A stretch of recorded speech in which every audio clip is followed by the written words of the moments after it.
What if being the smartest person in the room was actually holding you back? What if all that striving to show how clever you are could be the reason people don't connect with you or even respect you? Today, we're diving into the shocking philosophy of Arthur Schopenhauer and why you might never want to be smart again. At least not in the way you think. Here's a story to kick things off. Schopenhauer, a German philosopher, famous for his dark, often pessimistic views on human nature, once got a letter from his own mother that pointed out a painful truth. She criticized his constant need to correct people, to always know better. And she said it was making him insufferable. Ouch, right? But this moment stuck with Schopenhauer, and it became a cornerstone of his philosophy. Let me explain why this matters to you. If you've ever felt frustrated because people don't recognize your abilities, or because you end up alienating others when you're just trying to help, Schopenhauer's secret might change the way you approach life forever. The secret? It's not about being the smartest person in the room. It's about playing dumb. Now, I know what you're thinking. Why would I want to do that? But stick with me, because this idea has roots in everything from ancient philosophy to modern psychology, and it might just be the key to unlocking real success and meaningful relationships. Let's get into it. Schopenhauer believed that being too proud of your intellect can isolate you. Think of it like this. Nobody likes a know-it-all. Even if you are right, constantly showing off how clever you are builds walls instead of bridges. People start seeing you as arrogant, and instead of respecting your insights, they grow resentful. Now, doesn't that defeat the whole point of being smart? Imagine you're at a work meeting. There's always that one person who feels the need to dominate the discussion, correcting everyone and making sure they're seen as the expert. But what happens? Most people tune them out, even when they're right. Schopenhauer's approach suggests a different tactic. Hold back, listen more than you talk, and strategically reveal your knowledge at just the right moment. When you do speak, people are more likely to listen and respect what you have to say. It's not about dumbing yourself down, it's about being smart in a different way. There's a certain power in not always needing to prove yourself. It creates an element of surprise. Sun Tzu, the ancient Chinese military strategist, once said, "All warfare is based on deception." And while I'm not suggesting we treat everyday life like a battlefield, there's something to be said for keeping some cards close to your chest. It's the art of surprise. If you show all your strengths right away, people adjust their expectations. But if you hold back a bit, when the critical moment arrives and you unveil your true capability, you not only get the job done, you shock everyone in the room. Think of Muhammad Ali. He famously used the rope-a-dope technique, leaning back and letting his opponent wear themselves out, appearing weaker than he actually was. And then, when the time was right, he struck with precision and power. Schopenhauer's philosophy is a lot like that. Don't rush to show everything you've got. Play the game patiently, wait for the right moment. There's also another aspect that's worth thinking about. The impact of humility. The philosopher Socrates often used what's known as Socratic irony. He would pretend to be ignorant, asking simple questions and allowing people to explain their reasoning. In doing so, he could expose flaws in their thinking without coming across as aggressive or condescending. Instead of making enemies, he engaged people in deeper conversation, earning their respect even when they were proven wrong. In today's world, where everyone is trying to shout louder than the next person on social media, this approach is almost revolutionary. It's about stepping back, about asking questions instead of giving answers, and allowing others to feel they've reached conclusions on their own. You're still guiding the conversation, but in a way that elevates everyone instead of tearing them down. Let's look at a workplace scenario. You've probably had a boss who's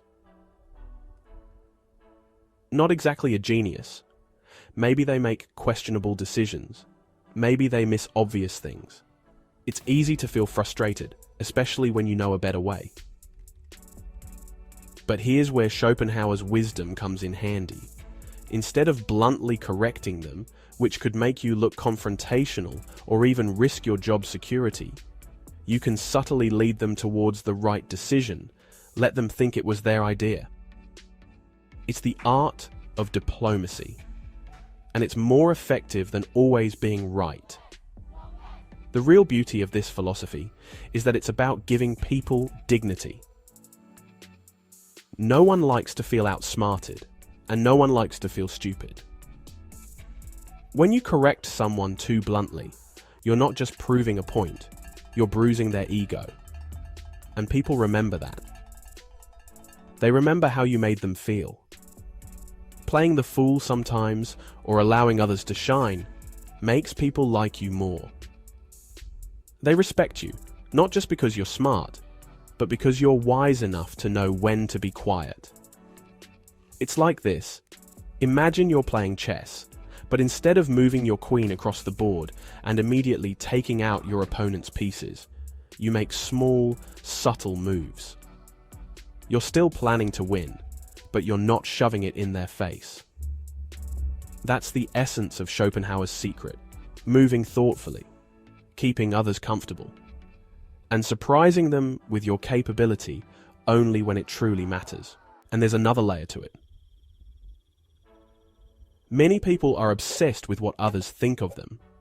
We spend hours curating our lives for social media, trying to look successful, smart, happy. But Schopenhauer recognized a simple truth.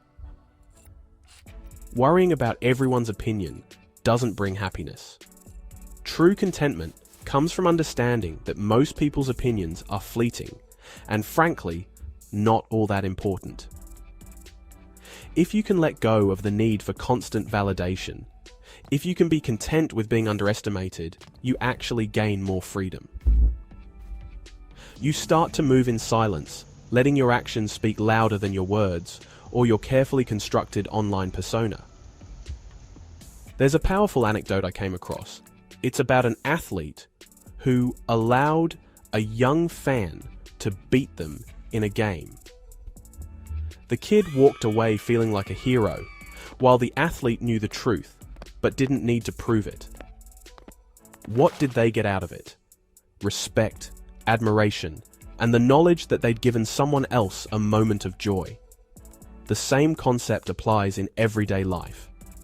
Sometimes, stepping back is the strongest move you can make. I know this might sound counterintuitive in a world that tells us to hustle, to outshine the competition, to always be the smartest one in the room. But think about the people you genuinely respect. They're often the ones who don't need to flaunt their intelligence.